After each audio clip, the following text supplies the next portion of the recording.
Like and subscribe. Let's grow NAI basketball. Thank you.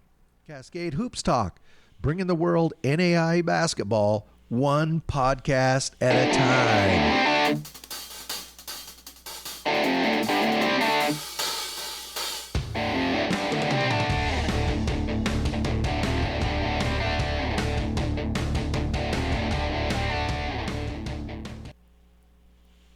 Hey, Cascade Hoops Talk. This is Billy D. This is a special Saturday edition.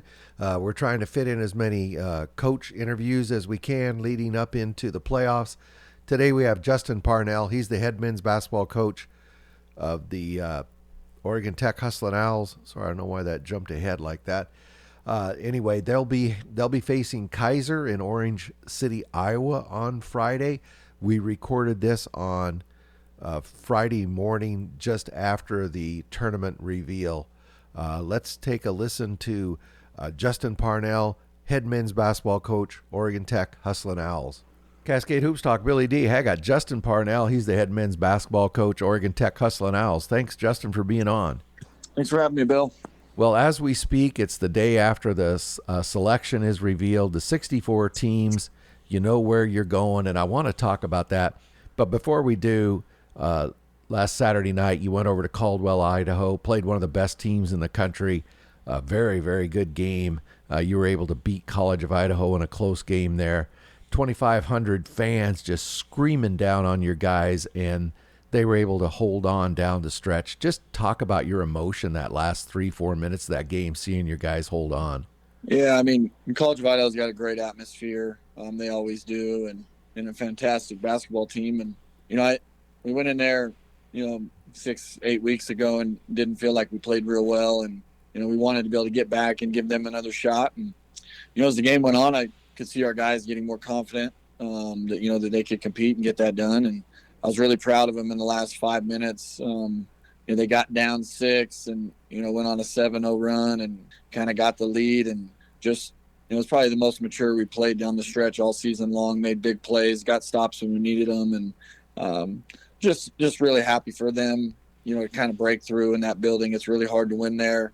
It's probably, when you get to win a conference title and cut down the nets, it adds to it a little bit. Yeah. So it's a pretty special night for our guys. So you're going to go to Orange City, Iowa, Northwestern. That's the home of Northwestern, and also St. Mary of the Woods. And then you're going to start with Kaiser, but you're going several hours from home. You're assuming you're going to have to fly. But this team has been probably one of your best road teams that I can remember. We've been outstanding on the road. I think we're 14-2 on the road. We've won at Southern Oregon, at LC State, at College of Idaho, at Ottawa, Corbin, Bushnell. You just go down the list of Eastern Oregon of where we've won. In a lot of ways, we've played better on the road, and I'm not sure, what that is. But, we're headed to the road again.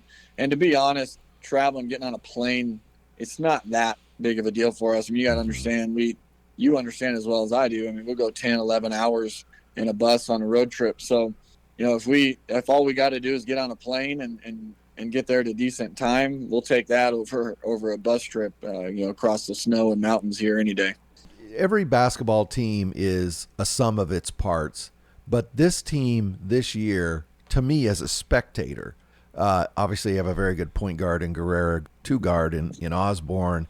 The wings can shoot the ball really well. The posts are efficient, but it's really the sum of the parts that is, because not any one of those guys is going to win you a league championship, but the sum of those parts. And I know that's true for every team, but I think it's particularly true this year. These guys just seem to mesh together perfectly. Are you kind of seeing the same thing?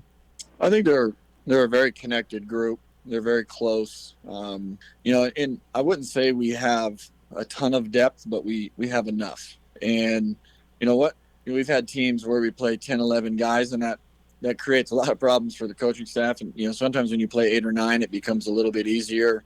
I think we've gotten better over the last 3 weeks. I think that's your goals. You want to be playing your best basketball at the end of the year. I think we're getting pretty elite performance right now from Cam Osborne on the offensive end and on the defensive end. And, Yeah, that's probably a good way to say it. This is some of the parts. We feel like we have really good pieces on this team, and not many weaknesses. We don't have a 6'10" guy, that we play. We're a little smaller in there, but they're super tough and efficient and rebound well. Our guards handle the ball really well and can break you down, and we have shooters on the wing. And the nice thing about our wings is our wings rebound really well. So, it's a good, well built basketball team, and but I think really the strength of us is how connected we are, and how bad these guys want to win and not go home.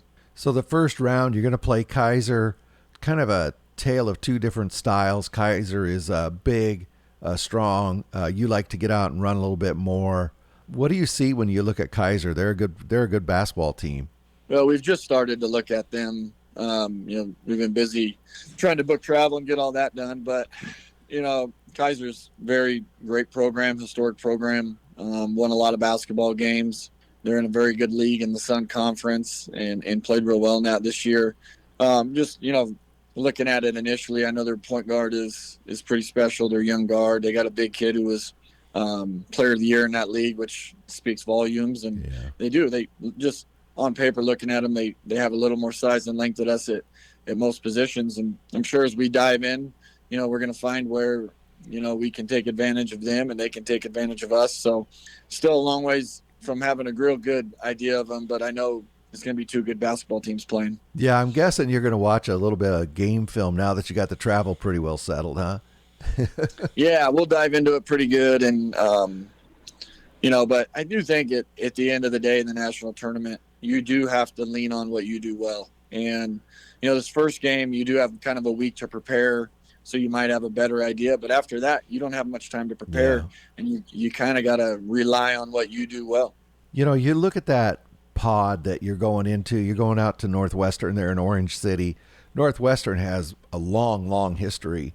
I mean, kind of similar to Oregon Tech. It's known as a great place to play. I know that the Owls were hoping to host this year, but it didn't occur. But I think going out to Northwestern, playing at a GPAC site, I think it's a real opportunity. How do you see it? Yeah, I mean, we see it. We're just happy to go anywhere.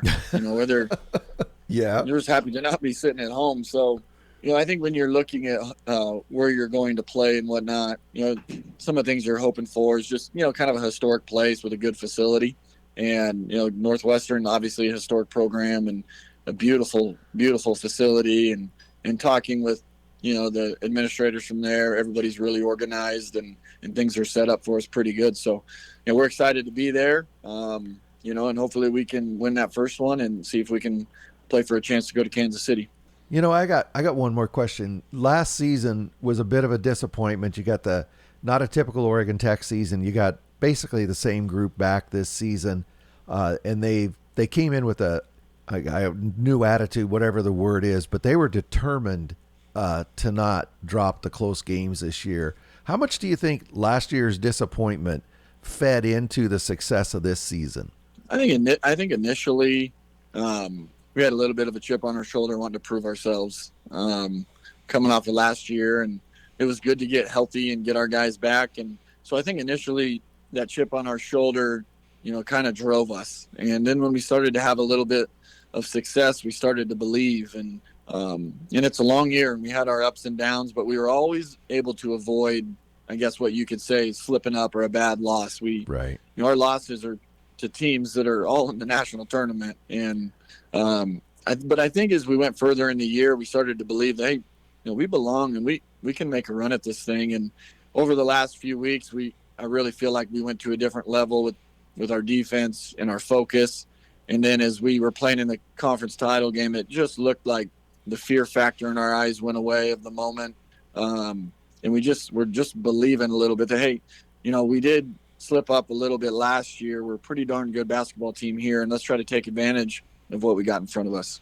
I think your comment about the fear factor, I mean, if it was going to show up, it would have showed up Saturday night. Those fans are right on top of them, and boy, it got really loud. And I thought the composure in the last 2 minutes was unbelievable. We have a lot of respect for College of Idaho, Colby Blaine, and their team, and just the energy that place brings is pretty special. And you're right, we were really composed down the stretch. We got great possessions. we made the extra pass when we needed to, and just really proud of them. They're playing together and they're playing hard. And when you do that and you compete, it's a recipe for success. And the other thing is you got to see shots go in, and you got to get a little bit lucky, which we did. Yeah. I said last question, but really you got to talk about the Cascade Conference. The 3 teams in the tournament from the Cascade Conference, all really good teams. Just talk about the 3 teams from the conference that are going to the 64. We feel like our league's a little bit underrated. And it's tough now as the bigger leagues get hurt a little bit in the NAIA metrics, whether it's RPI, strength of schedule, things along that nature. The bigger leagues are having a little bit of a tough time getting more teams in the tournament. I do think our conference is good enough to have 4 teams in, but the 3 teams that got in, I believe, are all capable to get to Kansas City. Obviously, College of Idaho, defending national champions. I know there's a lot of other really good teams, but until someone can knock off the defending champ, I think they got to be the favorite. And Lewis Clark State's a team that had a slow start, but they beat us twice in the regular season, and they are very, very good. And that'll be a tough matchup for any of the teams in Montana. And, for us, we feel like we got as good a chance as anybody. And we're really focused on, just trying to play the best basketball we can against Kaiser. Yeah, I agree with that. LC State's really flown under the radar this year, haven't they? They have. They're good. They handled us twice, and we were really fortunate to beat them on the road in the Cascade Conference tournament. Well, Justin, I appreciate you taking a few minutes. I know you're a really busy guy getting ready to travel, but thank you very much for taking a few minutes to sit with me. Thanks for having me on, Bill, and thanks for all the support and all you do for NAIA basketball. Well, I'll see you out in Orange City. How's that? Sounds good. That's Justin Parnell. He's the head men's basketball coach, Oregon Tech. Thanks, Justin. Thank you. Hey, thanks a lot to Justin Parnell and to Oregon Tech. And we'll have Coach Scott Moore on Monday morning. Until then, make your plans. Get out and watch NAIA basketball. Thank you very much for supporting our podcast. Please like and subscribe. Get out to your local NAIA school because NAIA basketball is the best entertainment value in America.